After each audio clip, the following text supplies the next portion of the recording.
Qozog'istonning yangi konstitutsiya loyihasi xalqaro darajada qiziqish uyg'otdi. Xorijiy ommaviy axborot vositalari va ekspertlar asosiy qonun matnini muhokama qilyapti. Germaniya iqtisodiy sharqiy qo'mitasi ijrochi direktori Mixail Harmsning fikricha, taklif etilayotgan me'yorlar mamlakatda tadbirkorlik bilan shug'ullanishni osonlashtiradi va investorlar uchun tushunarli. Bu bandlarning konstitutsiya darajasida ko'rsatilishi tanlangan yo'lga sobitlikni anglatadi. Ekspert ta'kidlashicha, xalqaro biznes uchun qoidalar shaffofligi hamda uzoq muddatli barqarorlik muhim faktor. Bu bozorga ishonchni mustahkamlaydi va investitsiya kelishi uchun asos yaratadi.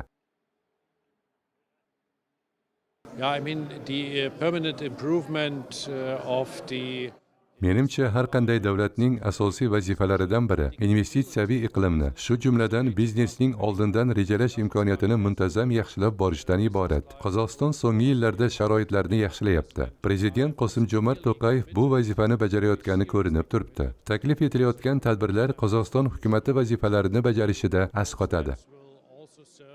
this overall goal for the Kazakhstan government. Yevropa parlamenti deputati Vilis Kristopansning fikricha, Qozog'istonda bir palatali parlament qurultoyining joriy etilishi o'z vaqtida amalga oshirilayotgan tashabbus. U qonunlar qabul qilishni soddalashtiradi. Deputat boshqa yangiliklarni ham ijobiy baholadi. Shu jumladan vitse-prezident lavozimi kiritish, yangi konstitutsiyani referendum orqali qabul qilinishi to'g'risidagi takliflarni ham ma'qulladi.